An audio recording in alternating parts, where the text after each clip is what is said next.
Merci beaucoup, honorable député Thierno Alassane Sall.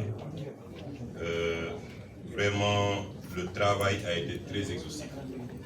Je remercie, je suis venu aussi avec l'honorable Moussa Sarr, moi en tant qu'ancien député, parce que la question m'intéresse en termes de bonne gouvernance, mais aussi avec l'honorable Moussa Sarr, parce qu'il est question que l'Assemblée nationale se saisisse vraiment de cette question.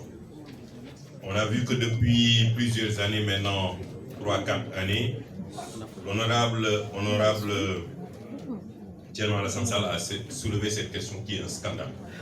Un scandale très grave parce qu'au moment même où ce document il était en train de le lire, il y a un de mes amis, Dr Bokoum, qui était en train de faire les vérifications.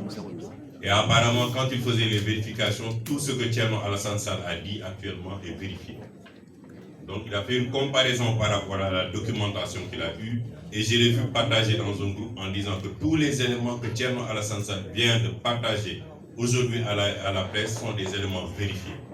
Comment quelqu'un qui a créé une structure au Sénégal qui devait faire un projet d'électrification a pu disparaître avec plus d'une cinquantaine de milliards? Qui sont les complices? Pourquoi l'État du Sénégal a toujours essayé de garder le silence et qu'ils nous ont mis devant nous un jeune qui nous a raconté du tout et du n'importe quoi? Aujourd'hui, cet état de fait est grave. On était là quand on a accusé quelqu'un, un maire, en assume 400 000. Jamais de preuves.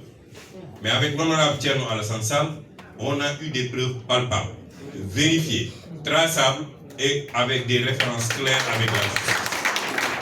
Ça veut dire quoi? Ça veut dire que cette histoire, comme Mignan l'a dit tout à l'heure, que je salue, elle dépasse Thierno Alassane aujourd'hui, elle devient une question d'État. Elle devient une question pour tous les Sénégalais, pour qu'ils sachent exactement où sont passés ces 37 milliards et qui sont les personnes impliquées dans ces 37 milliards. Et c'est pourquoi c'est important, parce que des gens sont venus ici accuser délibérément des responsables, qu'ils soient des ministres, des directeurs. Ils n'ont jamais apporté une moindre preuve. Ils ont toujours montré un papier blanc en nous disant voici les preuves, sans jamais donner les preuves. Il y a une personne qui a l'art de faire ça, qui a toujours l'habitude de nous dire qu'il a les preuves des 94 milliards qu'on n'a jamais vu, qu'il a les preuves de Mamba Niang qu'on n'a jamais vu, qu'il a les preuves d'un tel qu'on n'a jamais vu. Mais Thierno Alassane a au moins mis le doigt sur les preuves avec la justice qui lui a retransmis tous les documents nécessaires pour qu'il puisse payer ses arguments. C'est ça un député, c'est ça un homme politique conscient et au vrai sens terme patriotique quand on le dit.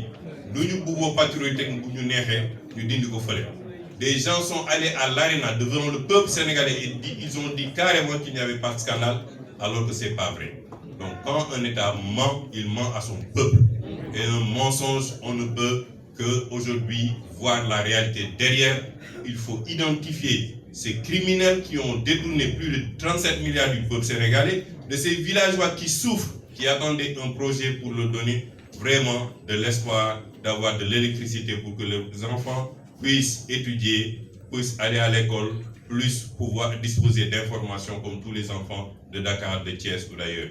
Vraiment, Thierno Alassane, je vous tire mon chapeau, si ne pas dire mon bonnet, mais vraiment, nous sommes derrière vous, et comme Abdou Mouyer l'a dit aussi, aujourd'hui, j'invite la société civile, j'invite les citoyens, j'invite tout le monde de venir derrière Thierno Alassane Sall pour qu'on lance le mouvement en assumant 35 milliards.